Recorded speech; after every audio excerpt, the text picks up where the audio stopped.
Welcome to the Sleepy Scribe. After all your endless wandering across the internet, you've finally arrived, hopefully ready to drift off peacefully with today's story. Before we dive in, drop a comment telling me where you're listening from and how late it is in your corner of the world. It's always fascinating to see how far and wide our listeners reach. And if you enjoy these videos, subscribing would mean a lot. Now, let's begin. Nestled amid the dense forests and rolling hills of Massachusetts, Salem Village was a place of stark contrasts, a hard land shaped by human hands, where wild nature pressed close and the grip of Puritan faith held every soul in careful balance. The wooden homes, darkened by years of weather and smoke, clustered tightly along narrow paths winding through fields edged with stone walls and gnarled apple trees heavy with late autumn fruit. Life here was harsh and disciplined, governed by a rigid code of piety and community that left little room for doubt or dissent. The village itself was more than a place. It was a tapestry of relationships woven from faith, fear, and the ceaseless toil of its people. Farmers rose before dawn, their breath misting in the cold air as they tended to crops struggling against the rocky soil. Women moved swiftly through their daily labors, baking bread, weaving cloth, tending children, all while guarding the spiritual well-being of their households. The meeting house stood at the heart of Salem, its tall steeple piercing the sky like a silent sentinel, a constant reminder of the all-seeing eyes of God and the expectations placed upon every heart. The congregation gathered each Sabbath beneath wooden beams worn smooth by years of prayer, their voices rising in solemn hymn, seeking solace and strength from Scripture that warned of sin's ever-present threat. Yet beneath the outward calm of devotion lay currents of tension, subtle and persistent. Neighbor eyed neighbor with guarded suspicion, disputes over land and inheritance simmered just below polite conversation, and the ever-watchful clergy kept close watch over moral conduct. Stories of strange happenings in the woods, unseen figures, eerie lights, whispered voices, passed from lip to lip in the flickering glow of hearth fires, blending superstition with genuine fear. Children were cautioned to stay close to home, and elders spoke of the devil's work as an ever-present danger lurking beyond the safety of the village. In this delicate balance of faith, fear, and daily hardship, the seeds of unrest found fertile ground. It was a community poised between survival and suspicion, where the boundaries of the natural and supernatural blurred, and the smallest whisper could ignite a storm. As the cold winds began to stir and the first snows dusted the earth, Salem Village stood unknowingly on the edge of a dark chapter, a tale of tragedy and terror that would echo through centuries as a stark warning of what happens when fear overtakes reason and justice is clouded by suspicion. In the hearts and minds of Salem's people, the world was a battleground between light and darkness, God and the devil locked in an eternal struggle that shaped every breath and step they took. The Puritan worldview, strict and unwavering, held that the unseen forces of evil were always at work, seeking to corrupt the faithful and drag souls into eternal damnation. From childhood, villagers were taught to see the devil's hand in misfortune, illness, and even the smallest slip of morality. To falter was to invite darkness, and vigilance was a sacred duty. The Bible, their unshakable guide, was read and reread by candlelight, its passages seared into memory with warnings against sin and clear mandates to root out evil wherever it might hide. In sermons that echoed through the meeting house, ministers spoke with fiery conviction, painting vivid pictures of the devil's cunning and the horrors of hellfire reserved for the wicked. Witchcraft, in this world, was not mere superstition but a tangible, deadly threat, a pact with Satan that could poison crops, curse neighbors, or snatch children in the dead of night. The idea that the devil's servants could walk among them, disguised as ordinary people, sharpened nerves and blurred trust. Fear of witches was entwined with daily life, a thread woven through conversations and actions. A withered crop might be blamed on a neighbor's curse, a sudden death whispered to be the work of dark magic. The church elders, tasked with guiding souls and maintaining order, wielded this fear as both shield and sword, seeking to protect the community by any means necessary. The theological foundation of the trials was steeped in this intense paranoia.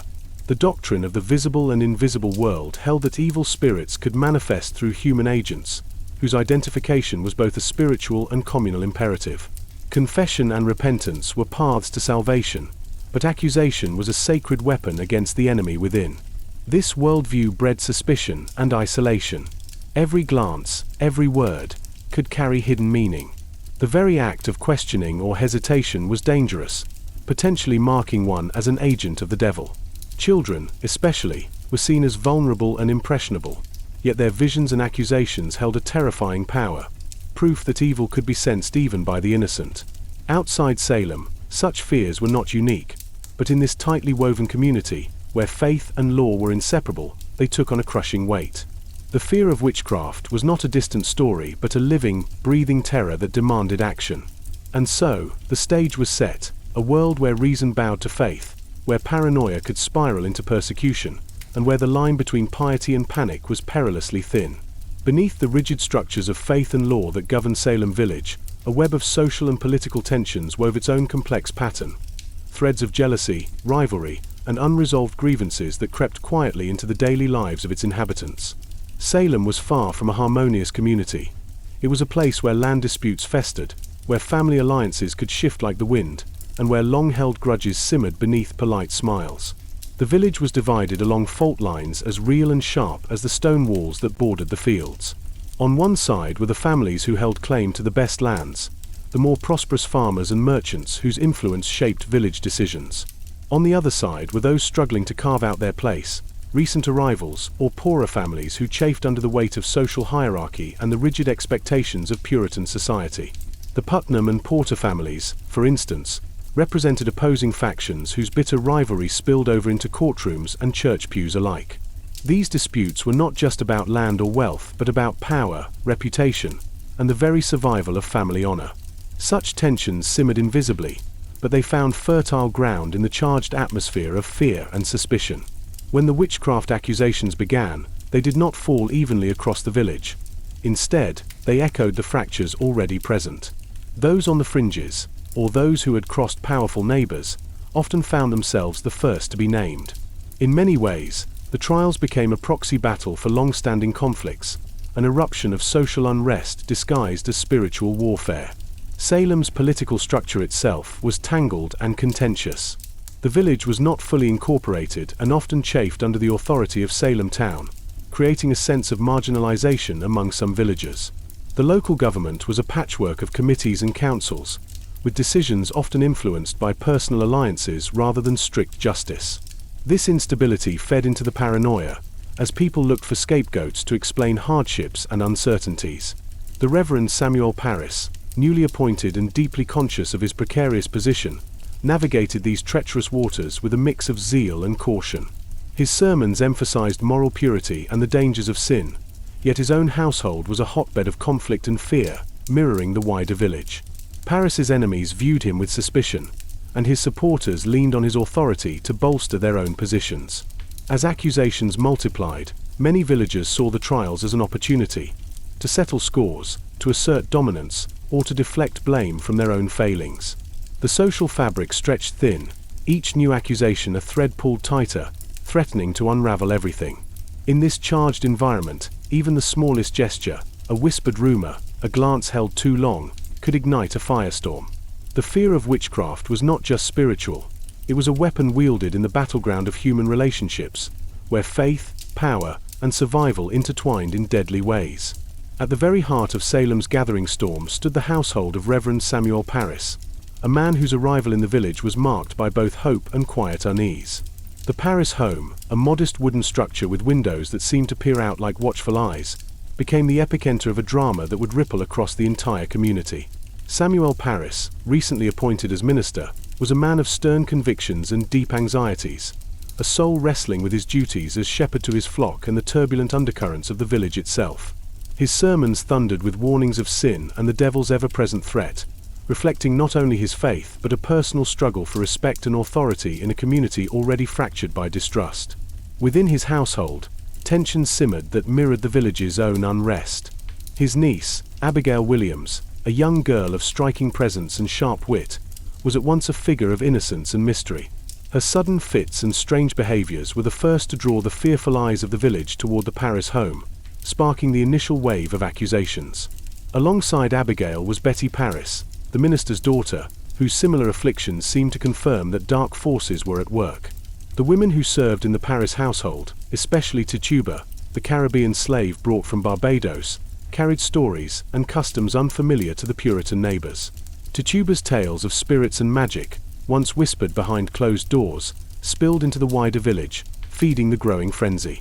Her position was precarious. caught between servitude and suspicion, and her eventual confession under pressure became a turning point in the trials. The dynamics within the Paris household were complex and charged with emotion. Fear, loyalty, resentment, and ambition all tangled together. Abigail's role was particularly enigmatic. Some saw her as a victim, swept up in forces beyond her control, while others whispered that she wielded her newfound power with calculated intent. Meanwhile, Reverend Paris grappled with the implications of his family's plight. The afflictions of Abigail and Betty were not just personal tragedies but public crises, threatening his reputation and the fragile peace of his congregation. His response, a mix of fervent preaching, rigid control, and desperate attempts to assert order, helped fan the flames of hysteria even as he sought to contain them. Outside the Paris home, the village watched with a mixture of curiosity, fear, and judgment. The minister's household, once a symbol of spiritual guidance, became a lightning rod for suspicion and conflict. The early days of the witch trials were shaped profoundly by the private struggles and public faces of this family, setting a pattern of accusation and fear that would engulf Salem. In the stillness of a cold February evening, the quiet of the Paris household was shattered by strange and terrifying sounds, gasps, cries, and the sudden convulsions of young Betty Paris, the minister's daughter, followed closely by her cousin Abigail Williams. Their small bodies writhed and twisted, limbs jerking uncontrollably, eyes rolling back as if caught between this world and another. The household erupted into frantic whispers as servants and family alike struggled to understand the sudden affliction. Was it a mysterious illness, a stroke of madness, or something far darker? The village, already steeped in a world where the supernatural was as real as the earth beneath their feet, quickly chose the latter. Within hours, the rumors spread like wildfire. The minister's home had become a battleground between angels and demons, and these young girls the unwilling pawns caught in the fray. Neighbors gathered, eyes wide with both fear and morbid fascination, watching as the girls' convulsions intensified, their voices slipping into strange tongues, their bodies reacting to invisible torments only they seemed to feel. Physicians were called, but the cold logic of medicine faltered before symptoms that defied explanation. The medical men, learned in the ways of humors and bodily imbalance, could offer no remedy for what seemed to be a spiritual assault. Instead, their uncertain diagnoses only deepened the village's conviction that the devil's hand was at work. Inside the Paris household, fear clung to the air like a thick fog. Reverend Paris wrestled with a priest's duty to protect his flock and a father's desperate wish to shield his daughter. Every fit, every scream, was a blow to his authority and a challenge to the stability of Salem itself. Abigail and Betty became the center of whispered prayers and frantic speculation, their afflictions seen as signs, ominous messages from a hidden enemy lurking among them. The girls themselves were caught in a whirlpool of confusion and fear. Their young minds struggled to grasp the growing attention and power their condition had brought, and whether through fear, pressure, or something else, they began to name names. Accusations that would set the tragic machinery of the trials in relentless motion. The village, gripped by a mixture of terror and zeal, rallied to unmask the evil they believed threatened their souls. The line between victim and accuser blurred, and the first dark seeds of suspicion took root, destined to grow into a forest of accusation and despair that would shadow Salem for years to come. Within the walls of the Paris household, where shadows danced flickering from candle flames, Tituba stood at the crossroads of fate and fear, a figure both enigmatic and tragic, her Caribbean origins marking her as an outsider in the strict Puritan world. She carried stories from distant lands, tales of spirits and magic whispered beneath tropical stars, secrets that had once been shared in quiet corners but now became the fulcrum of Salem's hysteria. When the afflicted girls, Betty and Abigail, began naming those they claimed had tormented them in visions, all eyes turned to Tituba, the only person who could possibly explain the dark arts whispered in the village. Pressured by the court and desperate to save herself, Tituba's confession was both a shattering admission and a performance that sent shockwaves through Salem. She spoke of pacts with the devil, of black cats and spirits that haunted the night, her voice trembling but resolute as she painted pictures of a hidden world of evil lurking just beneath the surface. Her tales, part truth, part invention born of fear and survival, gave terrible life to the village's darkest suspicions and opened the floodgates for further accusations. Yet, behind her words was a complex story, of a woman caught between worlds, bound by servitude and fear, who became both scapegoat and reluctant herald of the trials. The courtroom hung on her every word, the once skeptical magistrates now gripped by a mixture of awe and terror. Tituba's confession gave credence to the spectral evidence that had before been only whispered about, and suddenly the invisible enemy became a tangible threat. Her vivid descriptions sparked imaginations and fueled the hysteria that consumed Salem. Outside the courtroom, the villagers reacted with a heady mix of vindication and horror. Some saw justice finally being served. Others glimpsed the terrifying possibility that evil truly walked among them. But for Tituba, the confession was a double-edged sword, a desperate plea for mercy that plunged her deeper into the vortex of suspicion. In the weeks that followed, as more names were dragged into the light and the noose of accusation tightened, the memory of Tituba's stories lingered, echoing in the cries of the afflicted and the whispers in the taverns. The trials had crossed a threshold. They were no longer just about fits and fears, but about a community's battle to understand and control the invisible forces tearing it apart. In the early days of Salem's growing nightmare, the names Sarah Good and Sarah Osborne echoed through the village like a somber toll, marking the arrival of the first women ensnared by the deadly web of accusation.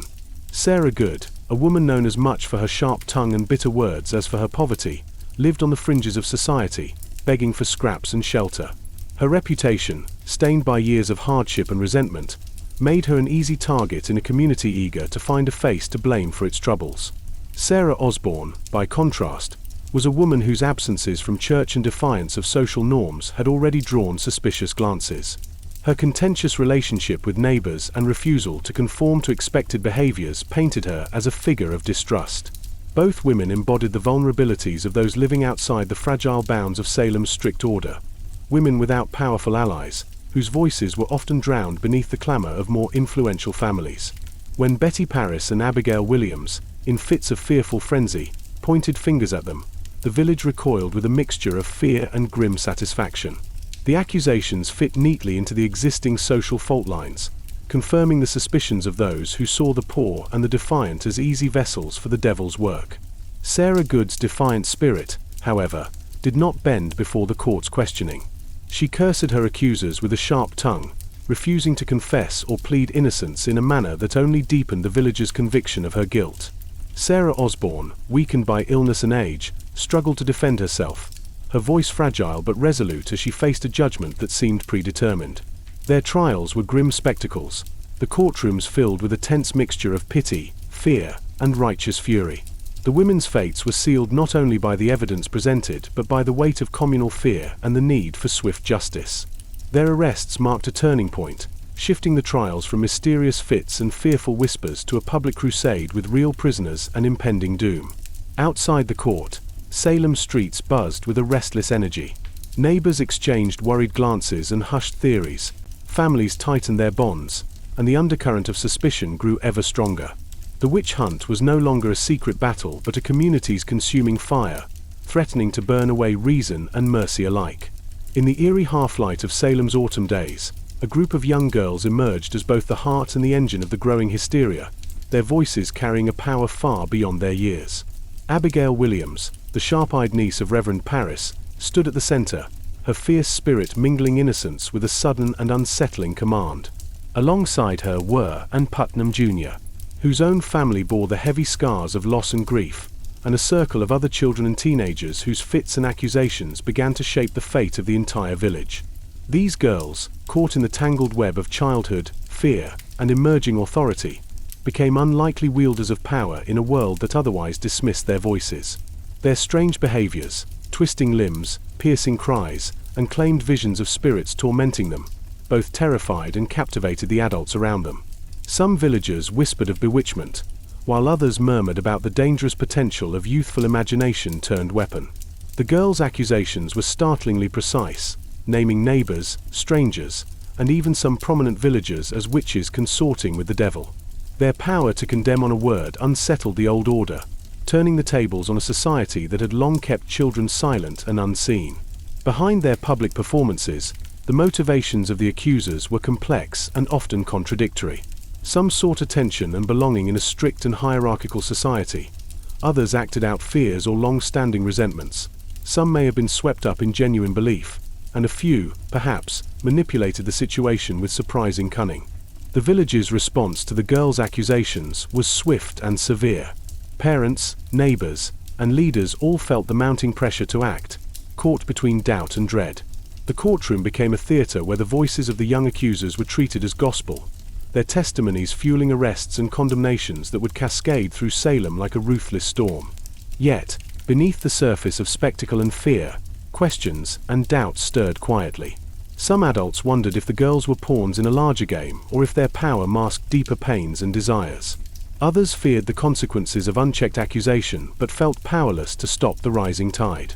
As the fits and accusations grew in intensity and number, the young accusers' influence became undeniable, a force shaping Salem's fate and turning the simple rhythms of village life into a chaotic and tragic drama.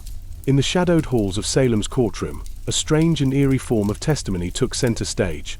Spectral evidence, the claim that the spirit or shape of a person, often unseen by others, appeared to torment the afflicted. This invisible evidence, intangible yet terrifying, blurred the lines between reality and nightmare, challenging the very foundations of justice and reason. The afflicted girls described shadowy figures, dark shapes hovering at the edge of vision, phantom hands gripping their throats or pressing upon their chests. These visions, vivid and terrifying, were accepted by the court as proof beyond question, even though the accused stood pleading their innocence, their bodies present and untouched. The power of spectral evidence lay in its unsettling nature. It was both undeniable and impossible to disprove. How could one prove the absence of a ghostly shape, especially when the only witnesses were the afflicted themselves? Magistrates like Judge Hathorne and Deputy Governor Danforth, steeped in religious doctrine and fearful of Satan's cunning, placed great weight on these accounts, seeing them as divine revelations of hidden evil. This acceptance transformed the trials into something surreal and deeply unsettling. It gave the accusers a weapon that was invisible, intangible, yet devastatingly effective. The accused were trapped in a paradox. Their very presence did not negate the claim that their spectral form committed dark acts elsewhere. In the austere chamber where law and fear intertwined, the Salem court stood as the final arbiter of guilt and innocence, presided over by men whose robes and gavels carried the weight of both justice and a world trembling on the edge of panic. At the forefront was Judge Jonathan Hathorne, a man whose stern visage and sharp gaze bore the marks of countless trials, his sense of duty unwavering yet complicated by the swirling hysteria around him. Alongside him sat Deputy Governor William Stoughton, a figure both respected and feared, whose rigid adherence to Puritan orthodoxy made him an uncompromising enforcer of divine law. These men, along with a panel of magistrates, operated within a legal system born of English common law but shaped by the unique pressures of a theocratic society where spiritual sins demanded earthly punishment. The court's procedures, by modern standards, were a precarious balance of law and faith. Accusations were heard without the protections of modern due process. No defense attorneys, no right to cross-examine witnesses, and the acceptance of spectral evidence gave the proceedings a surreal and often arbitrary quality. The judges believed their role was not merely to interpret law but to defend the community's moral and spiritual purity. Their decisions carried immense consequences, and the line between righteous judgment and hysteria was dangerously thin. Magistrates struggled to reconcile the contradictions before them, the accused's desperate pleas for mercy, the fervent testimonies of the afflicted, and the invisible forces they believed were at play. Doubt sometimes flickered in the eyes of even the most hardened judges, but the fear of letting evil go unpunished outweighed calls for caution. The courtroom atmosphere was thick with tension, a stage where power, belief, and desperation collided. The judges' robes swirled amid whispered prayers and stifled sobs as families watched loved ones stand accused, their futures hanging by a thread woven from fear and faith. Outside the walls, the community looked to the court for answers, justice, and salvation, placing immense pressure on its leaders. Yet the legal machinery, built to uphold order, often fueled the chaos, transforming the trials into a spectacle where reason faltered and lives were irrevocably changed. Once the first accusations took hold in Salem village, they spread with a force like wildfire racing through dry brush, leaping from one corner of the community to another with terrifying speed and unpredictability. No one was truly safe from suspicion, not the wealthy, nor the poor, not the pious, nor the outspoken. The names once whispered in fear became a growing list, tangled and sprawling like the thick woods surrounding the village. Each new accusation carried with it the weight of the community's growing panic and the desperate desire to root out evil before it consumed them all. Families found themselves divided, friendships fractured, and neighbors turning suspicious eyes toward one another. The close-knit bonds that had once defined Salem began to unravel, replaced by an atmosphere thick with mistrust and dread.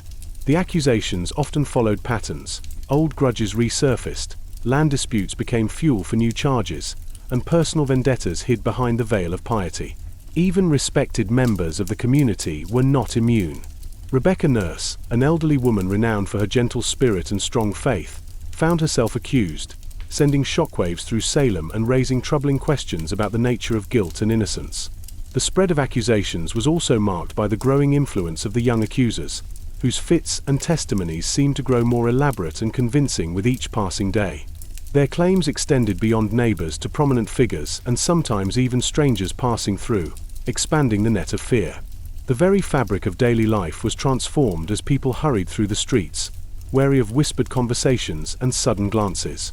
Markets emptied earlier, doors were bolted tighter, and gatherings grew smaller and more cautious. In homes, families prayed fervently for protection and deliverance from the invisible threat that seemed to shadow every step. This rapid spread of suspicion was a crucible that tested the limits of Salem's community. Some struggled to maintain hope and reason, seeking evidence and fairness amid the storm, while others surrendered to panic and the desperate need for scapegoats. The village, once bound by shared faith and toil, now stood fractured and fearful, caught in a deadly dance where accusation and survival became inseparable. As the shadow of accusation stretched over Salem, its grasp tightened around the very hearts of families and the delicate threads of community life. The trials were not merely legal proceedings, they were a crucible of human relationships, reshaping bonds with the heat of fear and suspicion. Families who once gathered around hearths to share stories and comfort now found themselves fractured, their unity splintered by doubt and dread. Husbands, wives, parents, and children were caught in a terrifying web where love and loyalty were tested against the relentless pressure to denounce or defend. In many homes, whispered conversations turned to whispered accusations. A husband's silence could be read as guilt, a mother's tears as weakness, and a daughter's nervous glance as collusion. The fear of being named or implicated bred a toxic atmosphere where trust became scarce and suspicion abundant. Some families became divided along bitter lines. Those who were accused often faced ostracism before even standing trial. Neighbors who had shared years of friendship turned their backs, unwilling or afraid to risk association with the tainted. The stigma spread like contagion, infecting social circles and unraveling the tightly woven fabric of village life. Children bore their own burdens, some were witnesses, others accusers, and many suffered the loss or imprisonment of parents. The emotional toll was immense, a silent suffering carried beneath the public spectacle of the trials.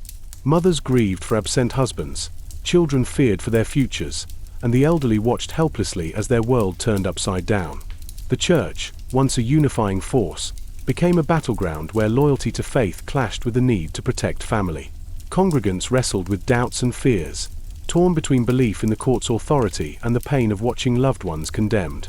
Community gatherings grew tense, conversations guarded, and a pervasive atmosphere of fear replaced the warmth of fellowship.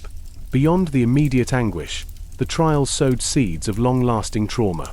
The scars of betrayal, loss, and injustice would echo through generations, coloring how Salem's descendants remembered and understood their history.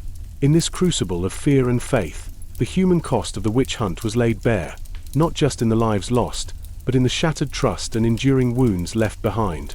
As the shadow of accusation stretched its chilling fingers across Salem village, it reached deep into the heart of every family, twisting bonds once thought unbreakable into fragile strands, fraying under the relentless weight of suspicion and fear.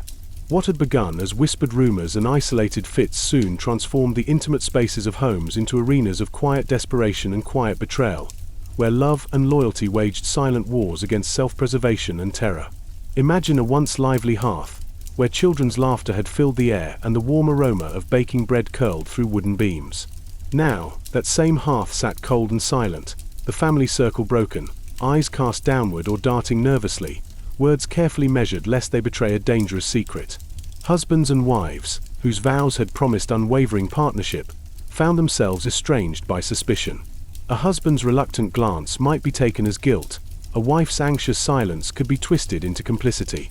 Mothers wrestled with unbearable pain as their children grew distant, their innocence corrupted by the very accusations that sought to root out evil. Fathers stood helpless as the names of their kin were dragged through the public square, condemned by neighbors they once called friends. Children, the most vulnerable souls, lived in a liminal space of confusion and fear. Some, swept into the maelstrom as accusers, bore a terrible power that few could comprehend, their youthful voices wielding the fate of adults.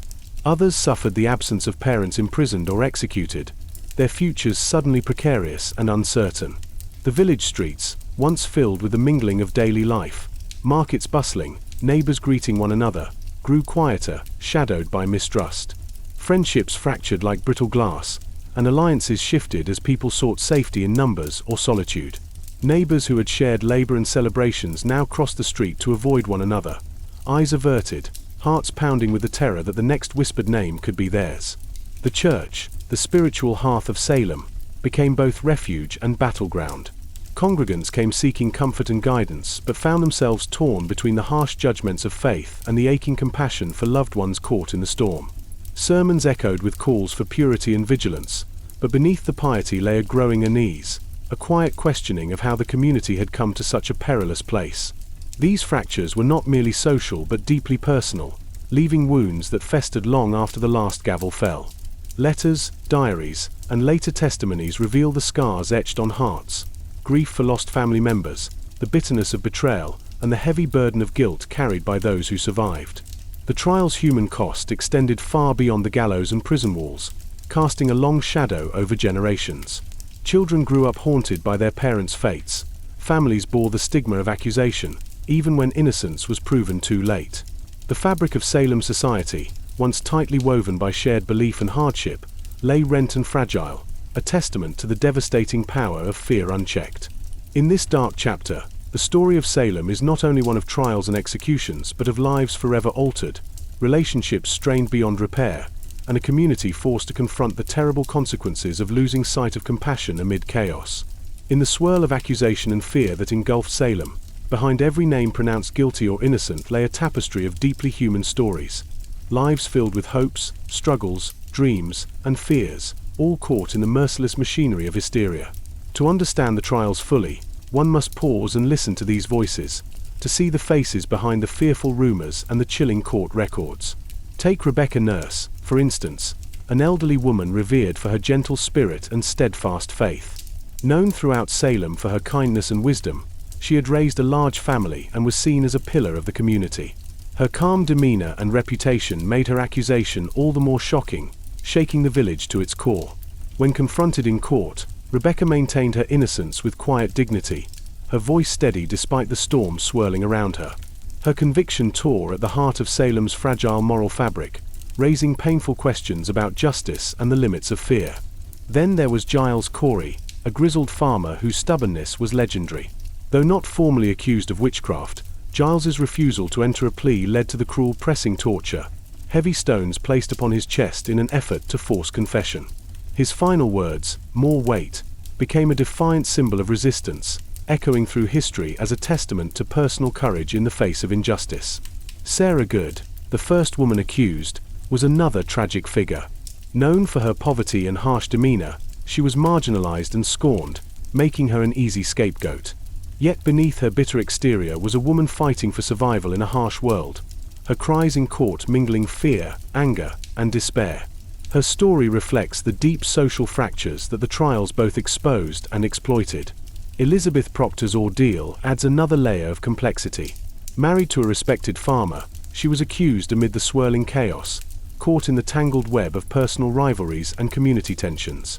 Her struggle to maintain dignity and truth amid mounting pressure reveals the fragile line between guilt and innocence, and the devastating cost of suspicion. Each accused person brought to the court was more than a name or a number. They were husbands, wives, mothers, fathers, neighbors, people with stories interrupted by fear and violence. Their testimonies, letters, and the memories of those who survived paint a vivid portrait of humanity under siege. In the shadows of Salem's wooden homes, behind the closed doors, these stories whispered of resilience and tragedy, of innocence lost and courage found. Through their voices, the trials become more than a history of terror. They become a testament to the enduring complexity of human nature when faced with the darkest fears. In the midst of Salem's swirling storm of suspicion and accusation, the ministers and clergy stood as both guides and gatekeepers of the community's spiritual life, their words and actions shaping the unfolding drama in profound and sometimes contradictory ways. At the pulpit, Voices rang out with urgency and fire, warning of the devil's ever-present threat and calling for vigilance against the invisible enemies lurking among them. Reverends like Samuel Parris, whose household had been the epicenter of the initial hysteria, preached sermons steeped in fear and divine judgment, their words stirring both comfort and terror. Yet not all clergy shared the same fervor or approach. Some ministers grappled privately with doubts, wrestling with the tension between their faith in God's justice and the harsh realities of the trials. Reverend John Hale, for example, arrived in Salem as a learned and confident man, eager to root out witchcraft but gradually became tormented by the consequences of the proceedings. His initial zeal softened into heartfelt concern as he witnessed the damage wrought upon innocent lives, leading him to question the court's methods and the validity of spectral evidence. The minister's influence extended beyond sermons. They played active roles in examinations, offering spiritual counsel, and in some cases, pressing the accused for confessions. Their authority lent weight to the accusations, shaping public opinion and lending divine sanction to the court's decisions. Yet this role was fraught with tension. Balancing pastoral care with a perceived duty to protect the community from evil, ministers often found themselves torn between compassion and conviction. The pulpit became a place where fear and faith collided, and the voices of the clergy could either inflame hysteria or call for mercy, depending on the man and the moment. Behind closed doors, some clergy wrestled with their conscience, haunted by the suffering they saw and the growing sense that the trials were spiraling beyond control. Letters and later confessions reveal a community of ministers deeply conflicted, some resolute in their belief in the righteousness of their cause, others burdened by guilt and regret. The complex role of the clergy during the Salem witch trials reflects the broader struggle of a society trying to reconcile spiritual certainty with human fallibility. Their influence helped shape the tragic course of events, their voices echoing through the village's history as both heralds of justice and witnesses to tragedy. Behind the creaking doors of Salem's jails, a grim and unforgiving world awaited those accused of witchcraft, an existence marked by harsh conditions, crushing uncertainty, and a slow unraveling of hope. The prison, little more than a damp, dark wooden structure, reeked of sweat, sickness, and despair. Within its cramped cells, men, women, and even some children found themselves confined not only by iron bars but by the weight of suspicion that hung heavy in the stale air. The accused were thrust into a liminal space between freedom and judgment, their fate suspended on fragile threads woven from fear and rumor. Food was scarce and often barely fit to eat, a far cry from the simple meals once shared with family and neighbors. The cold seeped into bones, unrelenting through the long nights, and the absence of light and fresh air turned days into a blur of shadows and silence broken only by the murmurs of despair. Disease ran rampant, feeding on the weakness and sapping strength, while the psychological torment of isolation gnawed as fiercely as any physical discomfort. Letters smuggled through cracks and whispers reveal the stories of those imprisoned, words of loneliness, anxiety, and moments of desperate hope when a friendly guard or fellow prisoner offered a fleeting kindness. Families outside struggled with the pain of separation, often unable to provide aid or comfort, their own lives shadowed by fear and stigma. The accused faced not only the horrors of their surroundings but the crushing weight of impending trial and, for many, the terrifying possibility of death. In this bleak environment, confessions were sometimes extracted not only through threats but through the slow erosion of spirit. The prison became a crucible where innocence and guilt blurred, where survival sometimes demanded a sacrifice of truth. Yet amidst the darkness, moments of resilience shone through, the quiet strength of those who held fast to faith or hope, letters written with trembling hands pleading for justice, and acts of solidarity between prisoners. The conditions of imprisonment in Salem were not mere background details, but central to the tragic human drama that unfolded. They reflected a community's harsh judgment and the profound cost of a society consumed by fear. In the heart of Salem's public square, where the everyday hum of village life once echoed with the chatter of markets and children's laughter, the courthouse became a stage for a drama as chilling as any whispered in the darkest corners. The trials of the accused witches unfolded before an audience both fearful and fascinated, their rituals steeped in a mixture of solemnity and spectacle that captured the collective imagination and terror of the community.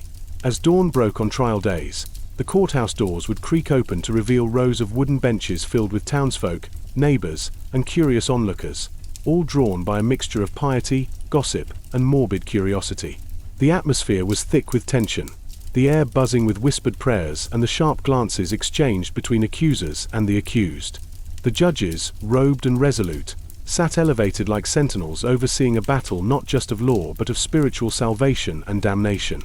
Proceedings began with readings of formal accusations, often detailed and dramatic, naming neighbors as conspirators with the devil. The accused were brought forth, sometimes shackled, their faces pale or resolute, as they stood before a court that demanded confessions and repentance. Testimonies from the afflicted girls and other witnesses were presented with an intensity that blurred lines between truth and performance. Fits and contortions served as evidence, spectral accusations echoed through the chamber, and the judge's questions pressed for admissions of guilt. The community's role extended beyond the courtroom. The trials were communal events where gossip flourished, allegiances shifted, and the line between spectator and participant grew thin. Outside, crowds gathered to hear the outcomes, discuss the proceedings, and brace for the next wave of accusations. The spectacle was as much about reinforcing social order and religious conviction as it was about justice. Yet beneath the surface pageantry lay profound tragedy, the crushing weight of lives overturned, families torn apart, and the chilling finality of sentences handed down. The courtroom became a crucible where faith, fear, and power collided, and where the very essence of Salem's soul was tested. Within the pressure cooker of Salem's trials, confessions emerged as both a means of salvation and a prison of their own, a twisted path where truth, fear, and desperation collided in a fragile dance. For the accused, the choice to confess or maintain innocence was fraught with peril, a decision often made under unbearable psychological and physical strain. Those who confessed were sometimes spared the gallows, their admission viewed as a necessary step toward repentance and redemption in the eyes of the court. Yet, confession was a double-edged sword, sealing a fate marked by shame, loss of reputation, and an ambiguous freedom that still bore the scars of accusation. False confessions became common as the noose of pressure tightened. Torture, isolation, and the relentless questioning broke down even the strongest wills. Some accused confessed to acts they had never committed, naming others in a desperate bid to divert suspicion or lessen their own suffering. The confessions often became elaborate stories, woven with supernatural details conjured by fear and suggestion. Pacts with the devil, attendance at witches' sabbaths, and curses cast upon neighbors. These admissions fueled the court's frenzy, sending shockwaves through the village and deepening the spiral of accusation. For those who refused to confess, the path was often bleaker. They faced harsher punishments, prolonged imprisonment, and the shadow of execution hanging heavy above them. Their steadfast innocence was sometimes seen as proof of deeper guilt, and their silence became a battleground of willpower and despair. The dynamic between confession and denial shaped much of the trial's tragic narrative. It created a system where truth became malleable, shaped by fear, coercion, and the desperate human instinct to survive. Family members, friends, and neighbors watched with heartbreak as loved ones made these agonizing choices, their lives forever altered by the confessions that sometimes saved and sometimes damned. The court's reliance on confession underscored a profound tension between justice and survival, where the line between sinner and victim blurred. It revealed the devastating cost of a society gripped by fear, where even the truth could become a weapon or a shield in a merciless fight for life. The day of execution in Salem was both a solemn rite and a communal spectacle, a grim theater where justice and terror intertwined beneath a cold New England sky. As dawn's pale light crept over the village, townsfolk gathered from every corner, their faces etched with a mixture of fear, sorrow, and a hardened resolve born from weeks of mounting hysteria. The chosen victims, those condemned to death by hanging, were led with heavy chains and heavier hearts along the rutted paths to Gallows Hill, the bleak rise where wooden rope awaited their final, terrible purpose. The procession was silent save for the soft clinking of iron and the whispered prayers of those who accompanied the condemned, an eerie chorus mingling with the rustling of barren trees and the distant cry of crows circling overhead. In the tight-knit weave of Salem's village life, spectators and gossip were the invisible threads binding the community's fears and suspicions, a force as potent and dangerous as the court's proclamations. Every whispered conversation behind half-closed shutters, every hurried exchange at the market, carried the power to build or destroy reputations in an instant. The villagers, caught between disbelief and dread, found themselves both witnesses and participants in a spectacle where rumor spread faster than truth. In the narrow lanes and dimly lit homes, stories grew wild and tangled. A nervous glance became proof of guilt, a stranger's arrival sparked suspicion, a neighbor's kindness was twisted into collusion. The line between fact and fiction blurred as each retelling added new layers of fear and detail, transforming the trials from legal proceedings into a communal drama played out in whispers and shouts. Spectators, drawn by curiosity or a desire to affirm their own safety, flocked to the trials and executions, their murmurs and reactions fueling the hysteria. The courthouse became a theater where public opinion shaped and was shaped by the spectacle. Friends turned wary, families fractured under the weight of suspicion, alliances shifted like shadows. Gossip became a weapon wielded with as much power as any court decree. The young accuser's stories gained credibility not only through testimony but through the fertile ground of rumor, which spread like wildfire through Salem's social fabric. Innocent actions were recast as sinister signs. Old grievances surfaced under the guise of spiritual warfare.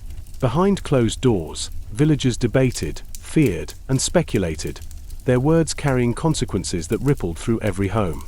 The power of spectators and gossip lay not just in their reach but in their ability to amplify fear and validate accusation.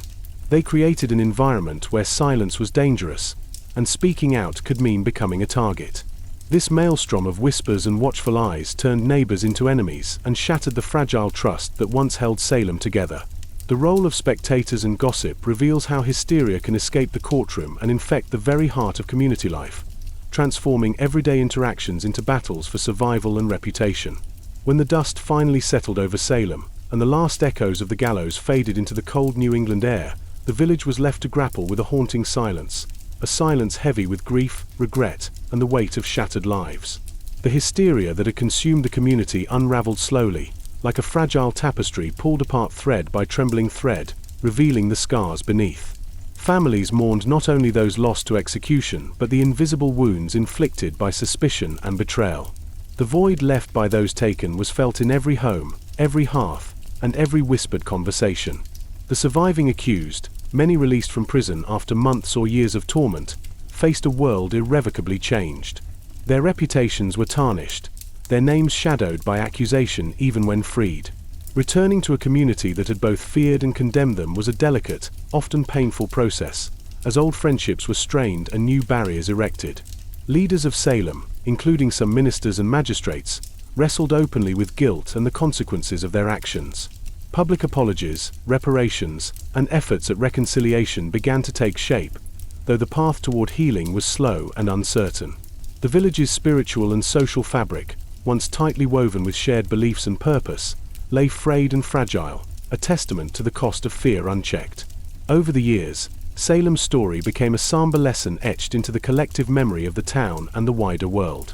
The trials stood as a cautionary tale about the dangers of hysteria, the perils of unchecked authority, and the tragic consequences of sacrificing justice to fear. Yet within this legacy also lay the enduring humanity of those caught in the nightmare.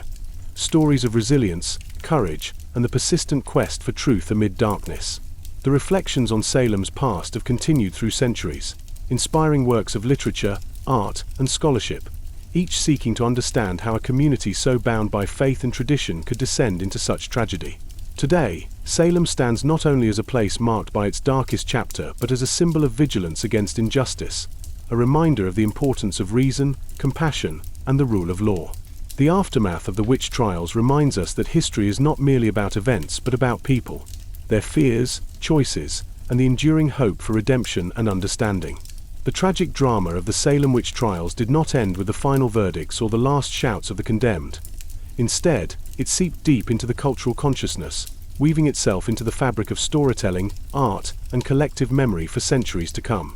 Long after the village's wooden structures weathered storms and time, Salem's story captivated imaginations and inspired countless interpretations, each a mirror reflecting society's evolving fears, values, and understanding of justice.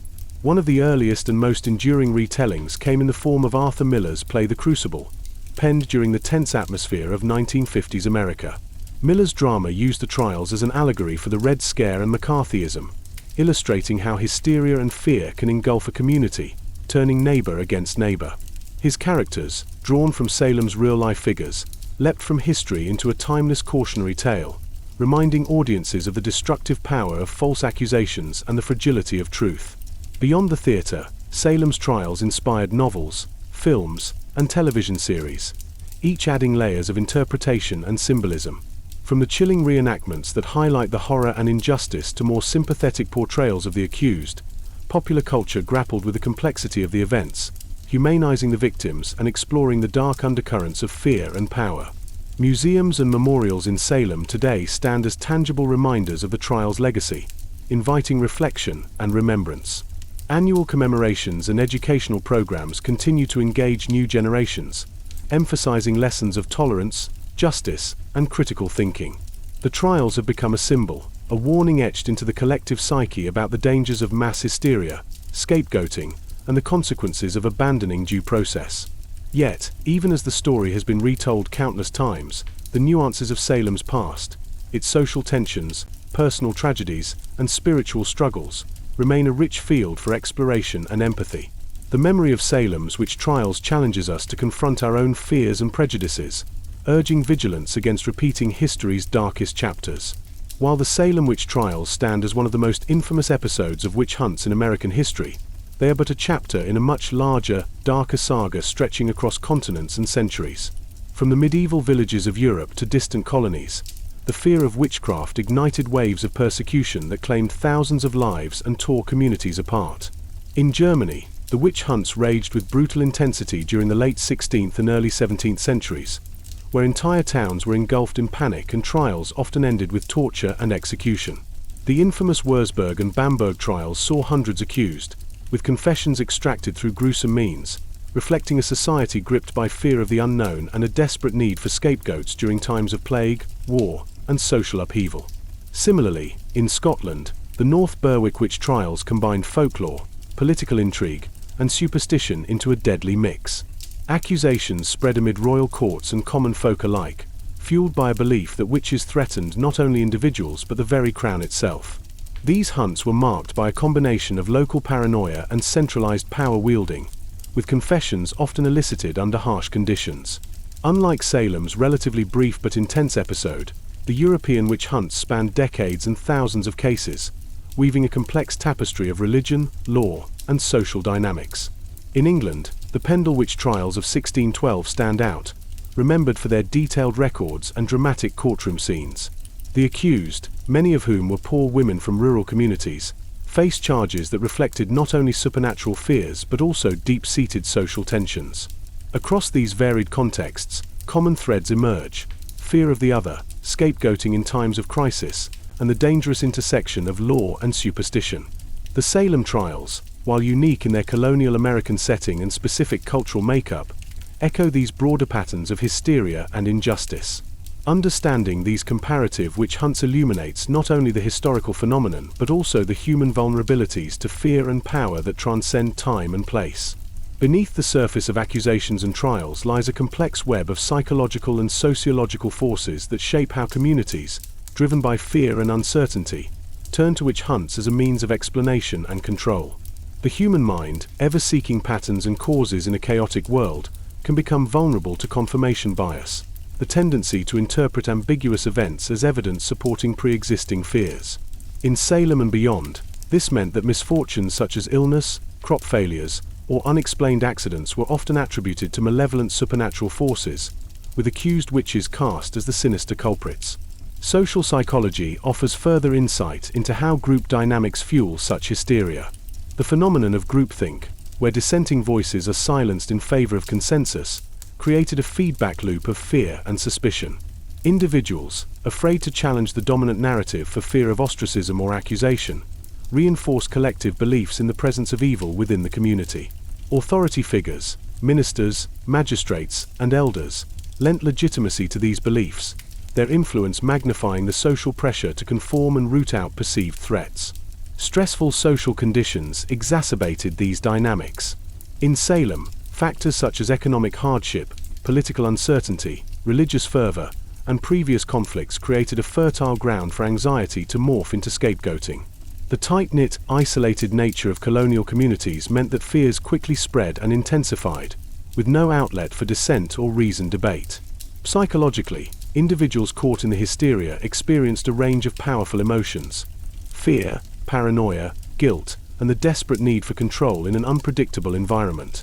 These feelings could manifest as real physical symptoms, such as the fits of the afflicted girls, blurring the line between psychological and physical reality. The trials also reveal how power structures exploit these vulnerabilities. Witch hunts often serve to reinforce existing social hierarchies, targeting marginalized individuals, women, the poor, the socially isolated, while uniting the majority against a common enemy. This mechanism diverted attention from internal conflicts and frustrations, providing a scapegoat for broader societal tensions. Understanding the psychological and sociological causes behind witch hunts offers not only a window into past tragedies, but a cautionary lens through which to view modern episodes of mass panic and scapegoating. It reminds us of the delicate balance between reason and fear, and the enduring human need to seek justice even amid uncertainty. The echoes of Salem's witch trials resonate far beyond their 17th century origins, casting a long shadow that reaches into the very heart of modern discussions about justice, fairness, and human rights. The lessons gleaned from Salem are not merely historical curiosities, but urgent warnings about the dangers of hysteria, prejudice, and the abandonment of due process. In contemporary society, the mechanisms that fueled Salem's tragedies, fear, scapegoating, and the erosion of rational inquiry, can be seen reflected in various forms, from moral panics to mass media frenzies, and even in the workings of legal systems under pressure. Salem teaches us that the pursuit of justice requires vigilance against the seductive ease of blaming the other or the marginalized, reminding us that such impulses, if unchecked, lead to devastating consequences. The trials highlight the importance of critical thinking, transparency, and the protection of individual rights, principles enshrined in modern legal frameworks but always vulnerable to erosion in times of crisis. Beyond the courtroom, Salem's legacy challenges communities to cultivate empathy and resist the divisive forces of fear and suspicion. It urges an awareness of how social, economic, and political pressures can distort perceptions and fuel injustice, a call as relevant today as it was centuries ago. Educational programs, memorials, and cultural retellings of Salem serve as vital tools in this ongoing reflection, helping societies to remember the past while striving for a more just future. The story of Salem is a mirror held up to humanity, reflecting both our capacity for cruelty and our potential for redemption. Its lessons beckon us to confront our biases, question authority when necessary, and cherish the fragile balances that uphold justice and community. As we navigate the complexities of our own time, Salem stands as a solemn reminder that history's darkest chapters are not simply to be remembered, but to be learned from, guiding us toward a world where fear does not silence truth and where compassion tempers judgment. As the final pages of Salem's haunting chapter turn, the echoes of its trials continue to reverberate through history and into our present, reminding us that the past is never truly past but a living thread woven into the fabric of our collective consciousness. The trials, while rooted in a specific time and place, transcend their era as a powerful symbol of the human struggle between fear and reason, suspicion and justice, division and community. The people of Salem, accusers and accused, judges and ministers, neighbors and strangers, each played roles in a tragedy that was as much about human frailty and social tension as about the supernatural fears they professed to battle. Their stories, preserved through court records, personal letters, and generations of retelling, offer a deeply human perspective on the consequences of allowing fear to override empathy and fairness. Today, Salem stands as both a warning and a testament, a warning against the dangers of mass hysteria and miscarried justice, and a testament to the resilience of communities and individuals who, even in the face of great darkness, seek redemption, understanding, and reconciliation. The trials continue to inspire reflection across disciplines, history, psychology, law, and culture, serving as a lens through which to examine our own times and the way societies respond to crisis and uncertainty. Through memorials, education, and storytelling, the legacy of Salem lives on, inviting us to remember not only the pain but also the lessons hard-earned through suffering. The continuing impact of Salem reminds us that vigilance, compassion, and reason are vital safeguards against repeating the mistakes of the past. It challenges each of us to listen carefully to the voices of the marginalized, to question the ease of fear-driven judgment, and to uphold the principles of justice with courage and humility. In this ongoing journey, Salem's story is not confined to history books but becomes a living dialogue, a story told and retold as a beacon guiding us through the complexities of human nature and the eternal quest for truth. Amid the thunderous echoes of accusation and the harrowing shadows of trial, everyday life in Salem village pressed on, weaving its own intricate patterns of normalcy and unease. The creak of wooden wheels over dirt roads, the rhythmic chopping of wood, and the distant bleating of sheep formed the backdrop to a community suspended in fear yet grounded by routine. Market days, once bustling with chatter and exchange, became tinged with cautious whispers as villagers exchanged goods and guarded their words. Children played in the dappled sunlight filtering through maple leaves, their laughter a fragile balm against the creeping dread, yet even their games were touched by the tales of witches and demons that colored their imaginations. Inside simple homes, women spun thread, prepared meals from root vegetables and salted meats, and tended gardens that struggled under a fickle New England sun. Men repaired fences, plowed fields, and maintained livestock, their hands roughened by labor yet trembling beneath the weight of suspicion that anyone could be the next accused. Church bells marked the passage of time and summoned the faithful to gatherings where sermons blended warnings with comfort, creating a spiritual rhythm that both steadied and unsettled the villagers. The looming threat of accusation transformed mundane encounters, an overheard comment, a borrowed tool, a neighbor's glance, into sparks for rumors and fear. In the kitchens and parlors, conversations circled around the latest news from the courthouse, mixing concern with a morbid fascination. This delicate balance of ordinary life and extraordinary anxiety painted a vivid portrait of a community caught between resilience and unraveling, where survival depended on navigating not only the demands of the land but the volatile tides of fear and suspicion. In the intricate social fabric of Salem Village, women occupied roles shaped by tradition, expectation, and survival, their lives entwined with the rhythms of domestic labor, faith, and community. Yet beneath this surface of familiarity, the witch trials exposed and exploited the vulnerabilities and tensions inherent in gender dynamics, transforming women into both the primary targets and tragic symbols of the hysteria.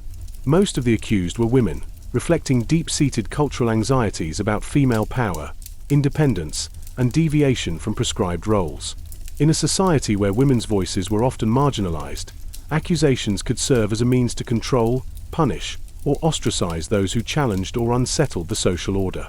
Older women, widows, or those living on the margins faced heightened risk, their social status and perceived otherness making them easy scapegoats. The young girls who initially accused others wielded a paradoxical power. Their fits and testimonies, whether born of genuine belief or manipulation, launched a frenzy that unsettled patriarchal authority even as it reinforced it through church and court. The trials magnified fears about women's potential for moral corruption, spiritual vulnerability, and influence over men, fears that had deep roots in religious teachings and cultural narratives. At the same time, the accused women often demonstrated remarkable resilience, dignity, and complexity, challenging simplistic portrayals of witches as mere villains or victims. Their stories reveal the layered realities of women navigating a world that demanded obedience yet was riddled with dangers for stepping outside narrow bounds. Beyond the accused, women played critical roles as accusers, supporters, and community members, their actions shaped by personal motives, social pressures, and genuine belief. The witch trials exposed the fragile and often contradictory place of women in colonial society, spotlighting how gender could become a fault line for fear and control. Understanding the role of women in Salem's witch trials offers a window into the broader intersections of power, identity, and justice, illuminating the ways in which societal fears can target and shape female experience. The very air in Salem seemed thick with the weight of Puritan theology, a belief system that permeated every corner of daily life and lent itself to a worldview where the spiritual and material realms intertwined in an unyielding dance. Central to Puritan thought was the conviction that the devil prowled the earth, ever vigilant to corrupt souls and spread chaos. This constant battle between good and evil framed not only sermons but the villagers' understanding of illness, misfortune, and social discord. The fear of witchcraft was thus not an isolated superstition but an extension of deeply held religious convictions. In the minds of Salem's Puritans, the presence of witches was evidence of the devil's insidious work, threatening the fragile covenant between God and his chosen people. This belief magnified the stakes of the trials. Accusation and confession were spiritual warfare, and the community's survival depended on rooting out sin and evil. Ministers' sermons thundered warnings, preaching about the dangers of pride, temptation, and the consequences of straying from divine law. Theocratic governance blurred the lines between civil authority and religious oversight, making dissent or skepticism not only a legal issue but a spiritual threat. Scripture was cited as both evidence and mandate, and biblical punishments were interpreted as just and necessary. This rigid framework left little room for doubt or mercy. The trials became an arena where theology fueled fear, suspicion, and the zeal to purge perceived evil. However, Puritan beliefs also contained strands of introspection and repentance. As the trials progressed and their consequences became clear, some clergy and villagers wrestled with the tension between divine justice and human fallibility, leading to moments of doubt, confession, and calls for reconciliation. The influence of Puritan theology on the witch trials reveals the profound power of belief to shape reality, how a community's spiritual worldview can both inspire courage and unleash devastating fear. It reminds us that the witch hunts were as much a religious crisis as a social one, where theology became a lens through which every event was interpreted and every accusation given weight. As the last threads of Salem's dark chapter weave into the fabric of history, the trials remain a haunting testament to the fragile boundary between fear and justice. This tragedy, born of suspicion and fueled by zealotry, reveals how communities can unravel when panic overtakes reason and empathy is cast aside. The lessons of Salem ripple through time, reminding us that the rule of law must guard against the tides of hysteria and that safeguarding individual rights is essential to true justice. Though centuries have passed, the echoes of those accused still resonate, calling us to remember their humanity and the costs of injustice. Salem's legacy challenges us to confront our own biases and fears, urging a vigilant defense of truth and compassion. In this enduring story, the past speaks to the present, inviting reflection, humility, and a commitment to a more just and understanding world. That is the end of our story. Thank you for listening and good night.